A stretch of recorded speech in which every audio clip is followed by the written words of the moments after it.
Hello, my name is Andrei Nicolas Filippov Torres, and my topic is specifying the pancreatic islet through biomechanical process. Definition: the pancreas is a long, flat gland that lies in the abdomen behind the stomach.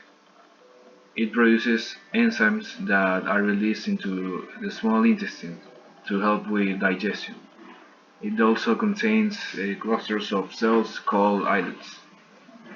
Pancreatic islets, also called islets of Langerhans, are groups of cells in your pancreas. Islets contain several types of cells, including beta cells that make the hormone insulin. Biomechanics: the study of forces acting on and generated within the body. Also, it studies these effects on tissues and fluids.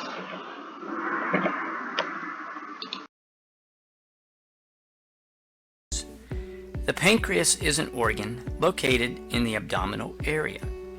Let's take a look at its location and what it looks like. Is an organ about the size and shape of an average banana. It sits behind your stomach. The opening of the pancreas attaches to the first part of your small intestine. The pancreas has two important roles in the human body. First, it helps with digestion. After food enters the top of the small intestine, the pancreas secretes a clear watery substance that contains several enzymes. These enzymes help digest proteins, carbohydrates, and helps convert fat into fatty acids and cholesterol. Secondly, the pancreas helps maintain our blood sugar levels by secreting hormones. Blood glucose levels must be maintained within certain limits so that there's a constant supply of sugar to feed the cells, but not too much so that the kidneys and other organs aren't damaged. The pancreas produces two hormones to help control the blood sugar. The first is glucagon. Glucagon raises glucose levels by stimulating the liver to metabolize glucagon into glucose molecules, and then this glucose is released into the blood. The second hormone is insulin, and this hormone lowers blood glucose levels after a meal by stimulating the absorption of glucose by the liver along with muscles and fat tissues.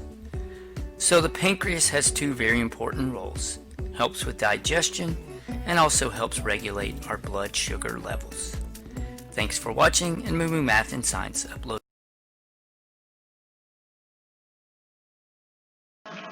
Applications in medicine. Scientists are trying to apply these discoveries for diagnose and cure pancreatic diseases, like diabetes and cancer. Understanding the function of receptors and signals that are linked to biomechanical forces, and see how biomechanical forces change the cell growth, signal transduction, protein secretion, gene expression, and even movement in the pancreatic cells.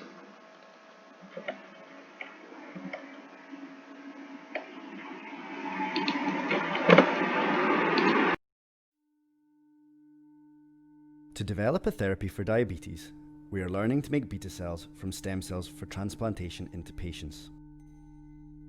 Beta cells start to form during the development of the pancreas. In the embryo, the pancreas begins as two buds on the sides of the future intestine. The buds, made of pancreas progenitor cells, grow as the cells multiply. As more progenitors multiply and the buds grow, some of the progenitor cells begin to specialize, moving outwards beyond the final layer of the developing bud. These cells begin to form groups, the beginnings of the islets of Langerhans, the home of the hormone-releasing cells, where mature beta cells will be found.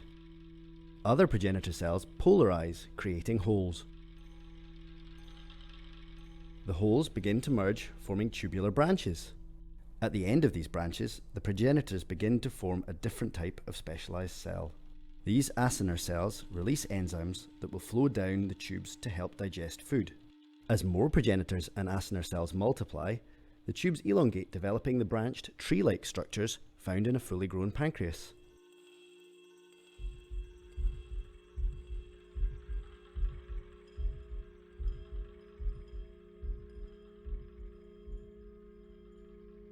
As development continues, more progenitors specialise and shed from the branch, forming islets, housing the hormone-releasing cells, including beta cells. Connected to blood vessels, the islets release hormones, insulin to decrease our blood sugar, glucagon to increase sugar levels. Whilst the acinar cells, found at the tips of the branches, release enzymes into the tubes leading to our intestines to help digest food.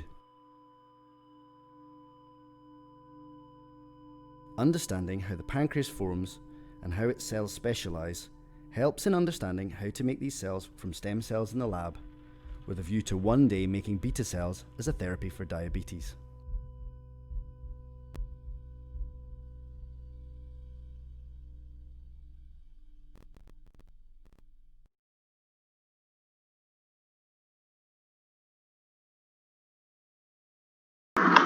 Pros and cons. Pros. If scientists keep researching, we could understand more about the pancreatic physiology. Doctor could obtain a possible cure for diabetes, have a better idea of how the cellular and extracellular pancreatic environments work. And the cons. Only certain labs have the technology to research this. It's too expensive for third world countries and has a limited study.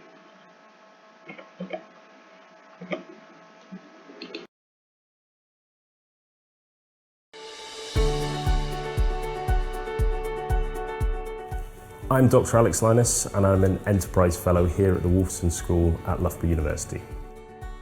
So the incidence of diabetes is on the rise in the UK and worldwide. For type 1 diabetics, there's a treatment available to them called the Edmonton Protocol. That procedure involves taking donated pancreatic islets and transplanting them into patients. The reason more patients haven't had access to the Edmonton Protocol is often the supply of the pancreatic islet cells themselves. They are harvested, then transported in blood bag infrastructure, which can lead to only 7 to 10% of them finally making it to those patients.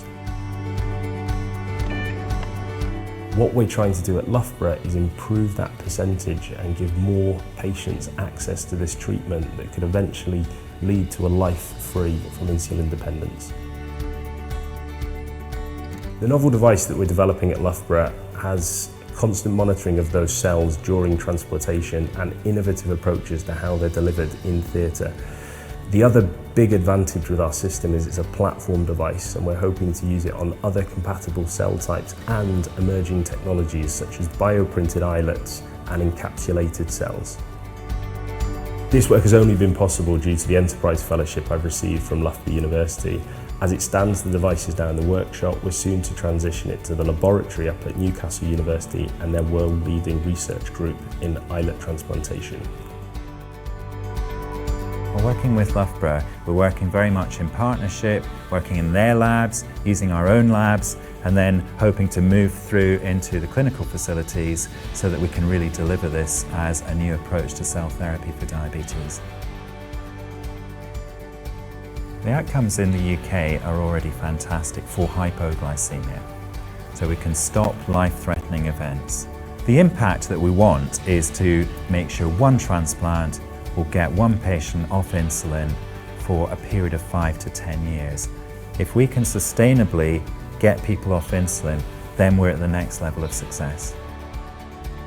Developing this device has been a real challenge for me and the team, but what keeps us focused is the potential for some of this life-changing technology to be used on patients at some point in the near future.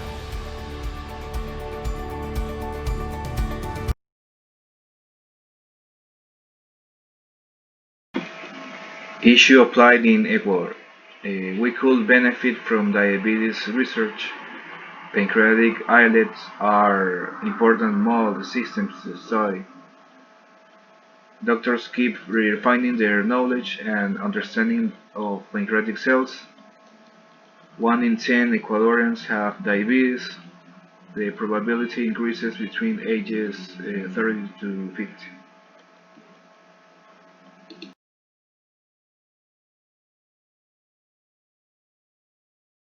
For those suffering from chronic pancreatitis, Columbia University Medical Center offers a surgical treatment known as a total pancreatectomy with autologous islet transplantation. In a total pancreatectomy, surgeons remove the pancreas, gallbladder, and small portions of the small intestine, stomach, and spleen. The bile duct and stomach are then reconnected to the small intestine, so the body can continue to break down food. Within the pancreas are groups of cells called islets that produce insulin, a hormone that helps the body control its blood sugar levels. When the pancreas is removed, the body is unable to produce its own insulin and must rely on injections to maintain healthy blood sugar levels. This is known as surgical diabetes. During the auto islet transplantation, the removed pancreas is taken to a lab where the islets are isolated from the rest of the organ and placed in a solution. This solution is then fed back into the patient's body and into the liver, where the islets will begin to produce insulin again.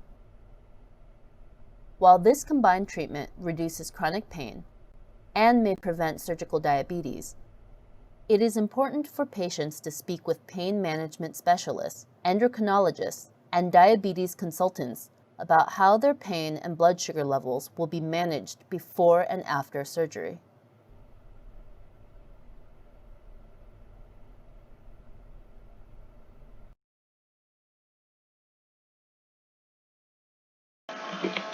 And finally, the conclusion, scientists found events that take place in the extracellular space, which trigger intracellular cytoskeletal dynamics and transcriptional changes that profoundly affect the decision by developing pancreatic cells to differentiate into islet endocrine cells. By manipulating the culture conditions of human embryonic stem cells, as well as by using gain and loss of function approaches, both in vivo and in vitro. The authors show that biomechanical signaling pathways drive cell fate decisions in pancreatic cell types. This could change the actual therapeutic approach to diabetes.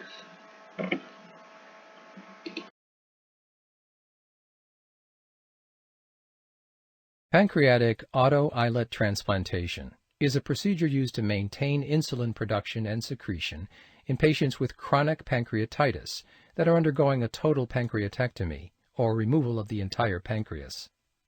When all other medical therapies fail to control the pain, removal of the pancreas may be an option.